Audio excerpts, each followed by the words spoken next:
Esta clase que está prevista para hoy funciona como complemento de los instructivos. ¿Cuándo y dónde usar BIM? Hay diferentes criterios, yo les pongo el mío. Consideramos que los sistemas BIM son sistemas de diseño especialmente aptos para la etapa de concreción del proyecto, no tanto para la etapa de concepción o la etapa creativa. Lo cual no significa que no se puede usar, porque ustedes ya vienen de un instructivo donde han visto que existen herramientas de modelado muy poderosas, la herramienta Forma. Sin embargo, yo creo que lo mejor es dejar los sistemas BIM para cuando uno tiene ya estabilizada la idea. ¿Por qué? Las piezas constituyentes de los sistemas BIM son los elementos constructivos. Los elementos constructivos se definen en función de parámetros: altura, dimensión, color, esto y lo otro. Una carga tan grande de preguntas que resulta muchas veces agobiante cuando uno está en la etapa creativa, que uno no sabe todavía si es un muro, si es una columna, si es una carpintería. Entonces realmente los sistemas BIM son aptos para, o mejor dicho, uno les puede sacar en el modo BIM el jugo a los sistemas BIM a partir de la estabilización del modelo. Un par de conceptos generales.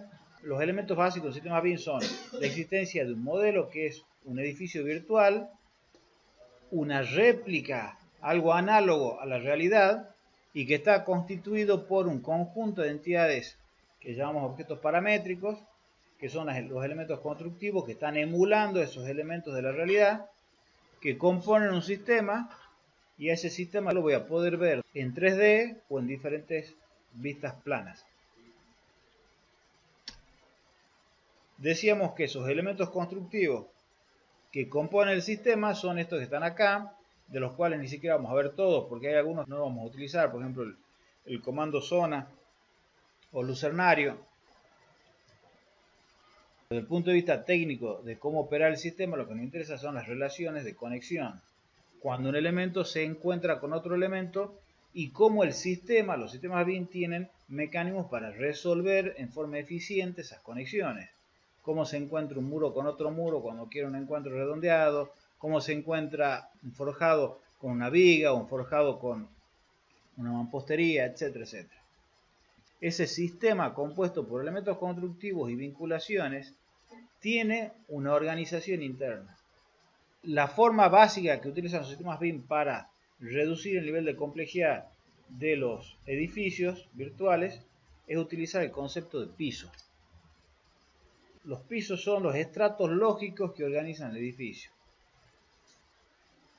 Ahora, no todos los pisos son pisos habitables, no todos los pisos en BIM van a ser los pisos que ustedes están acostumbrados a ver en la arquitectura. Como por ejemplo, en este caso, nosotros podemos necesitar un nivel o un piso para representar las fundaciones. Hay una herramienta, esto que está acá les muestra la herramienta específica para crear los pisos. Ya vamos a ver más adelante cuáles son los criterios que ustedes van a utilizar para generar esos pisos. Bueno, una de las primeras cosas que ustedes tienen que hacer cuando empiezan el proyecto es configurar el proyecto. En primer lugar, las unidades de trabajo. Depende un poco de la escala en la cual estamos trabajando, pero en general las unidades de trabajo para los sistemas BIM no es el metro, sino los centímetros.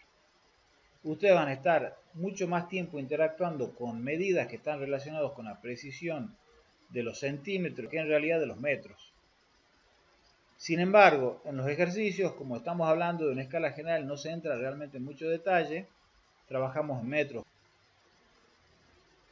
Si yo tengo el modelo conceptual ya, puedo definir ciertas cosas invariables, puedo definir ciertos niveles.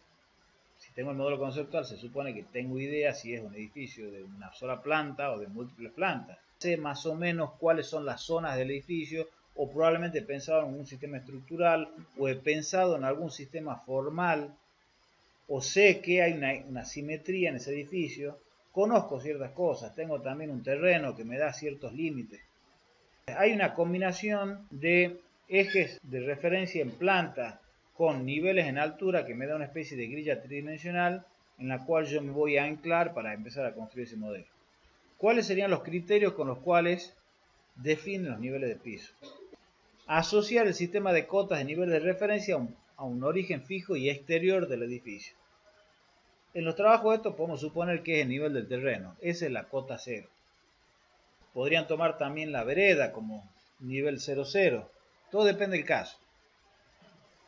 Si no hay desniveles, lo que voy a hacer es tomar como nivel de piso superior terminado a nivel de piso superior terminado. Eso es lo que yo voy a considerar como altura. Las alturas de los pisos, tomarlo siempre a nivel de piso terminado, porque la mayor parte de las referencias de altura son con respecto al piso terminado. Cuando ponen la carpintería, ponen las aberturas, el cielo raso, siempre se mide con respecto al nivel de piso terminado. Si tienen un desnivel, depende de qué tipo de desnivel sea. Si un desnivel menor, lo pueden ignorar, hay un piso dominante. Pero si tienen 2 o 3 niveles que más o menos son importantes, yo les sugiero tomar como nivel interior del piso el más alto.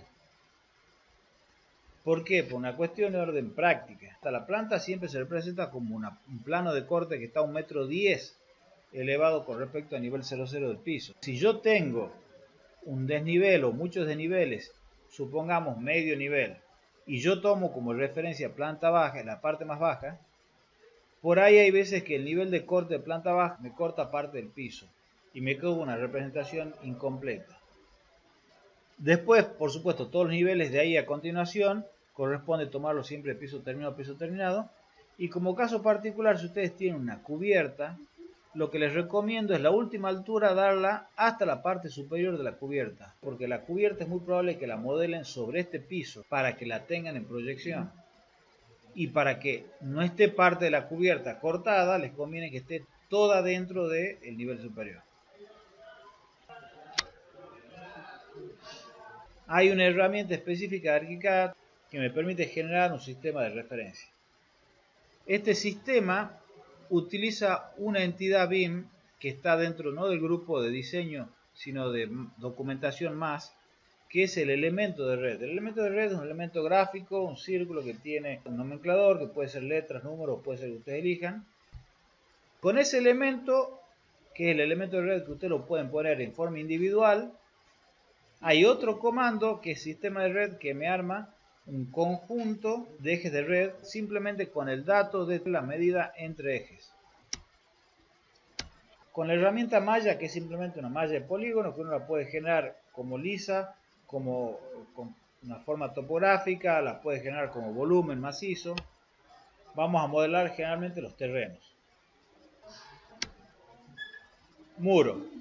Los muros para el BIM son simplemente superficie de cerramiento vertical, que puede ser hasta incluso un poco inclinada, pero no horizontal. La herramienta muro te van a hacer de todo, los muros, los tabiques, y estos son los tipos de muros, elementos homogéneos, elementos compuestos o elementos complejos. No vamos a ver más que el muro básico. Geométricamente el muro se representa por el eje. El eje de referencia del muro es fundamental para manipularlo al muro. Las intersecciones se disparan por los ejes, el posicionamiento, si uno cambia el espesor, todo es fundamental el eje. Y hay una herramienta dentro de ArchiCAD para mostrar los ejes de los muros.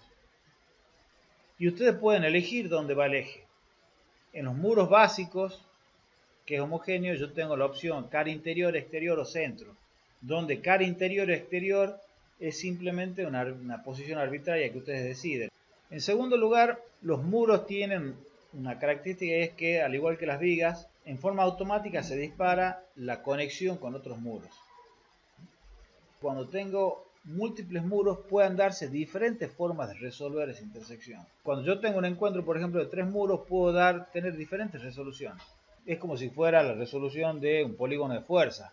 Tengo que intersectar este con este y después el resultado lo intersecto con el tercero. Según qué secuencia utilice, voy a tener esto, esto, esto o esto. Para poder controlar eso, hay un valor dentro del muro que es el orden de la unión. Es simplemente un numerito que dice yo voy primero o después, y que ustedes lo pueden tocar. Por defecto está en 8. Hay veces que ustedes no quieren que se dispare directamente la intersección automática de muros. ¿Por qué? Porque no se supone que se tengan que unir. Bueno, si yo no quiero que interactúe, lo que tengo que hacer es utilizar lo que se denominan los grupos de intersección. Los grupos de intersección es un número que está asociado a las capas Entonces ustedes a través del control de las capas controlan cuando un muro no quieren que participe en la intersección de los otros elementos. Pilar. Los pilares son elementos lineales, dominantemente verticales porque puedo tener también inclinados. Ustedes van a utilizar el comando pilar para hacer los pilares estructurales, las columnas y lo que no son columnas. Y la palabra pilar, que para nosotros tiene un significado de algo que trabaja la compresión simple, no es aplicable en este caso porque un perfil doble T para ArchiCAD es un pilar. Lo que representa geométricamente el pilar es su eje de referencia. Como particularidad, yo puedo agregarle al pilar un envolvente. ¿Qué tipos de pilares tengo? Rectangular, que es lo que van a utilizar ustedes, circular y complejo. Las vigas es algo muy parecido al concepto de muros, son simplemente elementos lineales. Lo que lo caracteriza a las vigas desde el punto de vista geométrico es el eje de referencia, tienen el mismo criterio de los órdenes de uniones y el mismo criterio de los grupos de intersección. Forjados. Bueno, forjados también van a trabajar mucho. Sería lo horizontal equivalente a muro, pero dentro del concepto de forjado, que nosotros vamos a trabajar únicamente con los básicos que son homogéneos, también existen los compuestos. Ya van a ver que hay otros parámetros que me permiten simular la expresión de otro material. Yo tengo una mampostería de ladrillo, pero quiero simular un revoque sin tener que hacer un material compuesto. Lo que voy a hacer es decir, material ladrillo, pero quiero que se vea como si fuera revocado, o color blanco, o color de esto o lo otro. Bueno, con los forjados vamos a hacer lo mismo. Nosotros vamos a representar de un solo material como si fuera hormigón armado. Geométricamente los forjados se representan por el plano de referencia, que normalmente está en la parte superior, pero podría estar en la parte inferior. Cubierta. Siempre me preguntan, ¿un forjado puede hacer de cubierta? Sí. Puede hacer una cubierta plana, una losa plana, pero no una losa inclinada. Para resolver eso existe la cubierta más otras formas irregulares, techo a 2 aguas, a 4 aguas. Sí puede ser una cubierta horizontal. Lo que lo caracteriza es el plano de referencia, que generalmente es la cara interior, aunque normalmente yo también puedo moverlo. Y tiene además otro elemento que es típico de las cubiertas, que es el eje pivote.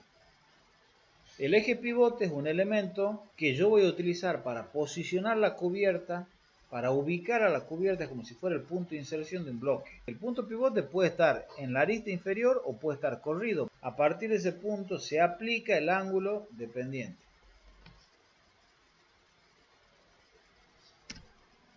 Los objetos GDL, cuando ArchiCAD habla de objetos paramétricos, en general se está refiriendo a los objetos de la biblioteca. Nosotros muchas veces hablamos de objetos paramétricos como todo el conjunto de objetos, porque en realidad todos son objetos y todos son parámetricos. GDL significa Graphic Description Language, es un lenguaje de descripción gráfica con el cual se utiliza para construir las puertas, las mesas, todo el equipamiento. Es bastante sencillo utilizar los objetos, lo único feo de los objetos es la cantidad de parámetros infernales que tienen. Puertas y ventanas, que en realidad son un grupo particular de objetos paramétricos, de objetos GDL, que están ubicados en otro lugar porque son fundamentales para la arquitectura y que además constituyen un subconjunto, un subsistema de muros. O sea, en los sistemas BIM, puerta y ventana no existen si no hay una mampostería. Hay otras entidades para resolver las carpinterías sin mampostería, el muro cortina. Modelado. Esto no me voy a detener porque ya lo hemos visto. El cursor inteligente, el informador, las líneas guías. Si alguno tiene alguna pregunta, pero si no lo pasamos rápido. Puntos y líneas de coacción. Y bueno, cuál es el procedimiento general de ingreso y captura de datos. Y el procedimiento general de modelado. Sea cual sea la entidad que ustedes tengan que modelar, en general ustedes pueden seguir siempre el mismo procedimiento. Ustedes van a venir a la herramienta, a la paleta de herramientas.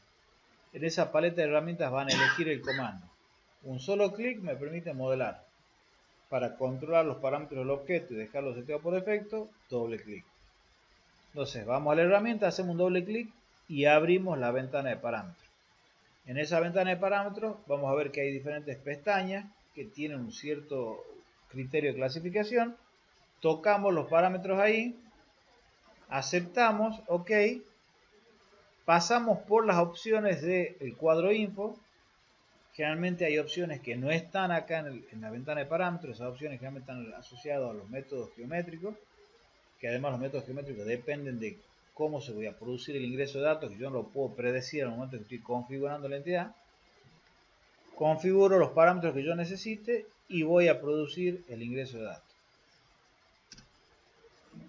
¿Cuál es la estructura de las ventanas de parámetros? Hay algunas entidades que tienen más pestañas, pero en general tenemos una primera pestaña que es geometría y posicionamiento, que se refiere a la forma, la posición y al material del objeto. La segunda pestaña, que es planta y sección, se refiere a cómo se lo va a ver al objeto en las vistas planimétricas, en planta, en corte, eventualmente en frente. Voy a tener también en esa pestaña los controles de visualización, o sea, cómo quiero que se vea con más detalle, con menos detalle, quiero que se vea en corte, que no se vea en corte. La pestaña siguiente, que es modelos, que es la que me permite controlar la apariencia en 3D, y cuando digo 3D me estoy refiriendo al render, a la vista renderizada. Y los metadatos se refiere a datos que describen datos. Geometría y posicionamiento, ¿qué es lo importante de esta pestaña? Bueno, ya vamos a ver que en general acá figuran los tipos de subelementos. Nosotros siempre vamos a elegir el básico, material de construcción, y en general aparece siempre esto que está acá a la izquierda, que depende del tipo de objeto, porque van a ver que hay objetos que son entidades constructivas que pueden extenderse en vertical o extenderse en horizontal. Si es un muro, si es una columna, lo que van a tener acá es un control que me permite identificar cómo está ubicado el objeto con respecto a los pisos y con respecto al 0,0, que hemos dicho que podemos asumir que es el terreno. El piso de origen define la pertenencia del objeto a qué piso y su ubicación en altura. Cuando uno está en 3D y genera algún objeto, como no han ingresado ningún dato todavía, no saben qué piso va a terminar estando. Entonces les deshabilita el piso de origen y les habilita la cota 0 del proyecto. Si estoy trabajando en planimetría y defino el piso de origen, este valor que está acá es el valor X, o sea, el corrimiento con respecto al piso de referencia.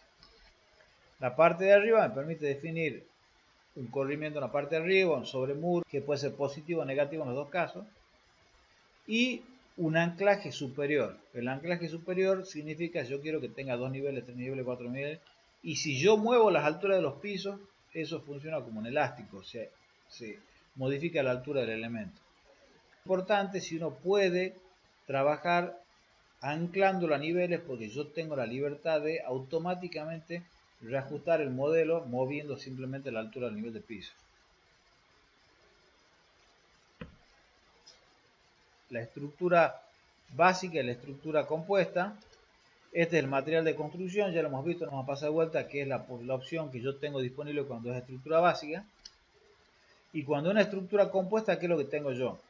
Voy a tener una ventana que me permite definir esa estructura como un sandwich de elementos constructivos, donde yo voy a poder definir la dimensión, o sea, el material de cada uno de esos elementos, las dimensiones que tiene, la función que cumple, si es un núcleo resistente, si es simplemente algo a un acabado, otro, etcétera, cómo lo quiero representar, los colores, defino para qué tipo de elementos constructivos lo quiero definir y después vengo y lo puedo utilizar. En ese caso, la medida del elemento ya viene con la definición constructiva.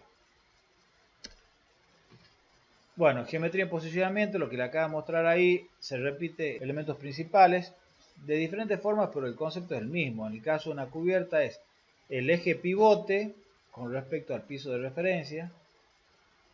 En el caso del forjado, la parte superior, pero más o menos cumple el mismo criterio. ¿Qué criterio utilizo yo para modelar? Por ejemplo, si yo estoy modelando planta baja, las vigas de esta cubierta las dibujo en planta baja o las dibujo en planta alta. ¿A dónde pertenecen los objetos? Yo dibujo el forjado en vista y el forjado de arriba lo dibujo arriba en proyección, lo dibujo en el piso de arriba. Son esas preguntas que les pueden complicar la vida. Esto es una especie de ayuda como criterio sugerido. Esto varía en función de los casos. Acá tengo 4 niveles, una especie de subsuelo, planta baja, un primer piso y la cubierta. Y lo que tengo acá en colores es las entidades que pertenecen a cada nivel y si lo modelo en vista o en proyección. Lo que nosotros le sugerimos es, dejemos por el momento de lado el subsuelo, ya lo vamos a ver. Si yo estoy modelando en planta baja o en planta alta o en cualquier planta, yo voy a modelar todo lo que se vea, lo modelo en vista. Y en general voy a dejar para el piso siguiente que se modele todo lo que le corresponde en vista. Entonces un forjado de arriba se lo voy a dejar para modelar de arriba. Pero en general nosotros acostumbramos a dibujar las vigas en proyección. Entonces, si yo estoy modelando en planta baja, que es todo lo que está dibujado en negro, voy a modelar el forjado, voy a modelar el muro como planta baja y la viga en proyección. Este forjado lo dejo para el primer nivel, con su muro y su viga. Y si es un forjado horizontal, lo dejo al forjado superior para la cubierta. Si fuese, esto es idéntico, lo único que cambia es el caso de la cubierta. Si tuviese una cubierta, en ese caso, en general, el criterio nuestro es modelarla sobre el piso que tapa la cubierta. ¿Por qué? Porque acostumbramos a tener, y además cuando tenemos cubiertas inclinadas que tienen aleros, representarlos en proyección sobre el mismo piso. En subsuelo o cuando uno quiere hacer fundaciones, el problema es un poco diferente. El plano de corte de planta generalmente pasa a 1,10 m del nivel del 0,0 del piso. Yo lo que tendría que tratar de hacer es que ese plano de corte pase por arriba de lo que es el encadenado, las fundaciones para que lo tenga todo en vista, pero por debajo de lo que sean los elementos que estamos arriba. Entonces termino dibujando la viga y las fundaciones en vista. Al muro simplemente le doy un bajo recorrido de planta baja y lo voy a tener en representación en subsuelo si quiero o si no lo anulo. Bueno, también tengo la posibilidad de trabajar con capas y grupos en ArchiCAD, nada más que lo vamos a utilizar un poco diferenciado. El concepto de capas, en general yo les diría que deje que ArchiCAD lo administre, salvo cuando tengan un problema. En este caso, cuando ustedes quieren inhibir la interacción entre muros, entre vigas. Y después también existe la posibilidad de trabajar con grupos que por defecto está activado. Si van a modelar muros, van a modelar vigas, van a modelar cualquier entidad que pueda ser colectiva, pueda armarse un polígono, por ejemplo, de objetos, ArchiCAD por defecto los agrupa. Hay un comando que me permite decir usar grupo, no usar grupo. Si yo desactivo el comando usar grupo, es como si no hubiera habido nunca grupo. Pero también ustedes pueden definir sus propios grupos. Conexiones entre elementos. Habíamos dicho que hay una serie de operaciones que se disparan en forma automática. ¿Cómo se produce el encuentro entre los muros? Alguien me preguntaba de una escalera que llega al forjado. Bueno, en general son los ejes y los planos de referencia los que disparan las intersecciones automáticas. Si no se dispara en forma sola, van a ver que acá hay una tabla que me permite, si ustedes tienen algún problema, se viene esta tabla y empiezan a ver qué operación tienen que hacer para resolver la intersección. Pero ¿cuál sería el criterio? Primero, las uniones automáticas se disparan en forma automática. Segundo, cuando hay una colisión, cuando digo colisión me estoy refiriendo a que uno venga y choque en las vigas entre sí, sino que se superpone. Yo tengo una mampostería y pongo una columna dentro de la mampostería, o una columna que atraviesa la losa, o cualquier elemento que atraviese otro. Si yo hago un corte de ese elemento, hago una planta, ¿qué es lo que se ve? Y ahí se utilizan las prioridades de materiales. Acuérdense cuando hemos visto material en la clase pasada que cada material tiene asignada una prioridad y ustedes la pueden tocar esa prioridad. Entonces cuando yo tengo superposición de objetos, vale la prioridad. Si eso no alcanzase, tiene un conjunto de otras herramientas, algunas que son muy eficientes, casi automáticas, uno las tiene que convocar, pero se resuelve sola, como por ejemplo recortar muros o pilares o lo que sea con respecto a cubiertas. O sea, todo el problema de cubiertas que yo tenga las puedo resolver rápidamente, y simplemente digo cortar y se corta. Pero algunas otras veces hay que empezar a hacer cosas más complejas. Pero hay de todo. Hay muchas herramientas que espero las llevemos a ver, cosas como por ejemplo esto que me permite cortar. Si yo tengo un muro y una escalera caracol que tiene una forma rara, bueno, yo puedo resolver que me quede parte del muro debajo de la escalera o arriba. Es muy poderosa todas las herramientas que hay para generar esas articulaciones. Esto que está acá, no importa si lo entienden, simplemente para que sepan. Acá están los tipos de entidades. Y acá cómo se resuelve. Fíjense que dice muro con muro necesita colisión y línea de referencia. Bueno, y acá hay una aclaración que dice principio necesario pero no suficiente. Todas las entidades deben ser colindantes. Pero fíjense, colisión y línea de referencia significa que si yo encuentro dos muros y se tocan y además se tocan línea de referencia, tiene que dispararse. Todo esto es automático. Estos que están acá significa que requieren, y estos requieren tipos de operaciones que ya vamos a ver, en algunos casos SEO, que son las operaciones sólidas entre objetos, y esto que está acá son operaciones especiales de conexión. Edición de entidades. Bueno, estas son las opciones de la herramienta de selección, que yo les sugería que siempre al magneto lo tengan activado, porque es lo que les permite seleccionar superficies. Y bueno, esto que está acá son cosas obvias. Si yo quiero que se seleccione todo lo que está dentro de la ventana, parcialmente, el Windows Crossing de AutoCAD, etc. Si quiero, bueno, son opciones muy sencillas. Selección individual, toco el objeto. Selección por ventana. Selección por tipo de elemento constructivo. Yo agarro preselección de elemento constructivo y hago control A y se seleccionan todos los muros o todas las ventanas o todo lo que sea. Y por último, cuando tengo pilas de objetos, presionando el botón de Tab puedo recorrer la pila. Procedimiento general de edición rápida. De la misma forma que tenemos un procedimiento general que se repite para la creación de objetos, también tenemos para la edición. Yo selecciono un objeto, hago un segundo clic y el segundo clic lo puedo orientar hacia una arista, hacia lo que sea. Eso abre una paleta flotante que puedo utilizar para hacer operaciones de edición. Aparte de estas operaciones, hay otras operaciones de edición que son muy poderosas también, que están en las ventanas desplegables. Pero por una cuestión de simplicidad, para no confundirlos, busquen quizás primero acá y si no encuentran recién van a las otras. Visibilidad de los objetos. Hay una serie de cosas que yo puedo configurar acá. Una de las cuales lo que estamos viendo acá es dónde se ven los objetos. Hay un valor por defecto en todos los objetos que es generalmente visible en su piso de origen y donde corresponde. Entonces, supongamos un caso genérico que tengo un piso de origen, un piso superior, un piso inferior. Según el tipo de elemento, porque un forjado, por ejemplo, nunca va a tener varios niveles, pero un muro sí puede tener varios niveles. Según los diferentes tipos de casos, voy a tener como opciones de visibilidad piso de origen solamente o todos los pisos relevantes.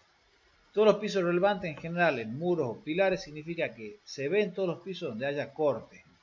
Por el momento ustedes cuando estén modelando no busquen que sea la representación final. Ya vamos a ver después cómo hago para configurar las vistas para que se vean bien. Estamos trabajando con la representación de modelado. Acá hay otras tablas. Les sugiero que las vean después con mayor cuidado. Para el caso por ejemplo de forjado, donde además yo tengo el control sobre la trama. Si yo tengo una trama como trama envolvente aplicada, puedo controlar que se vea o no se vea en el piso de origen, en el piso de arriba, etcétera, etcétera. Acá tienen varios valores, pueden ver, se puede configurar para que se vea en el piso de origen y arriba, piso de origen y abajo, etcétera. Aparte de eso, hay un control que generalmente es difícil de encontrar porque además está escondido bajo un código que no se entiende, que es herencia. Cuando ArchiCAD habla de proyección, se está refiriendo a proyectarlo para arriba o para abajo. Lo que nosotros decimos vista, lo decimos proyección. Para nosotros proyección siempre es algo que se proyecta, que no está visible. Por defecto ArchiCAD va a mostrar la línea de trazo arriba y abajo, y yo con esto puedo controlar. Después al final hay un conjunto de fichas donde está un poco descrito el procedimiento que ustedes podrían seguir para modelar, por ejemplo, muro. Primera operación, me voy a la paleta de herramientas y elijo el comando muro con doble clic. Se abre la ventana de opciones. Primero, elijo el tipo de muro. Nosotros vamos a trabajar únicamente con base. Segundo, elijo el material. Tercero, el espesor. Cuarto, vengo y elijo la posición y la geometría. La altura, el piso de origen, todos los valores estos. Si necesito cambiar la apariencia, toco sobre impresión de superficie. Una vez que he configurado eso, doy a aceptar. En general, otros parámetros no vamos a utilizar. Me voy al cuadro info. En el cuadro info elijo el método geométrico según las necesidades que yo tenga. Eventualmente, en el caso muro, tendré que elegir la línea de referencia, si es interior o exterior o en el eje. Y de ahí voy a proceder a modelar. Esta ficha que hay para las entidades principales, para el caso de vigas, para pilares, forjados, cubiertas, ventanas, puertas. No voy a recorrer en detalle porque no tiene sentido, porque esto hay que hacerlo practicando, si no es abstracto. Van a estar como PDF, así que ustedes las quieren consultar. Y por último, no es una ficha, pero es una especie de mapa que describe la ubicación de cada cosa dentro de la ventana de inserción de objetos GDL. Que la diferencia que tiene los objetos GDL es que aparte de los parámetros por defecto que aparecen a la derecha, aparece una ventana, una parte a la izquierda de la ventana que es la biblioteca. Esa biblioteca es la biblioteca que va a utilizar ArchiCAD para la definición de los objetos. No sé por qué motivo, pero ArchiCAD cada vez que sale una versión nueva cambia de biblioteca. Es la misma puerta, pero cambia de biblioteca. Entonces la puerta 18, puerta 19, puerta 20 y ahora 21 porque ya está saliendo el 21. Hay gente que ha tenido problemas porque como el instructivo está en versión 18, cuando abren el archivo, ArchiCAD les pregunta qué hacen con la biblioteca y le da la opción de migrarla o no migrarla. Si ustedes migran la biblioteca, lo que hace ArchiCAD es, ese modelo tenía ventana 18 tanto, puerta, muro 18, bla bla, todo 18. Lo convierte a su equivalente en 20. Entonces puede utilizar la biblioteca actual de ArchiCAD porque tiene correspondencia. Si ustedes no ponen migrar, es porque la tienen a la biblioteca del 18, cosa que normalmente no la tienen, salvo que la instalen. Pueden vincular, ustedes pueden agarrar una biblioteca y vincularla a ArchiCAD. Pero si no la tienen, cuando ustedes abren ese modelo, no van a ver nada. Toda la descripción de materiales la van a perder, todo lo que son las superficies, las imágenes, todo lo que son las ventanas, las puertas, todo lo pierden. Lo único que van a tener son las partes geométricas de muros, forjados. Entonces, esto que está a la izquierda de la biblioteca, donde este es el árbol de la biblioteca, está agrupada por tipos.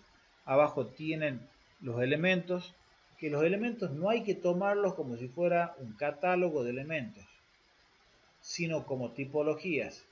Por ejemplo, cuando uno está buscando puertas y ventanas, no crean que la ventana o la puerta que ven ahí es la que ustedes van a insertar.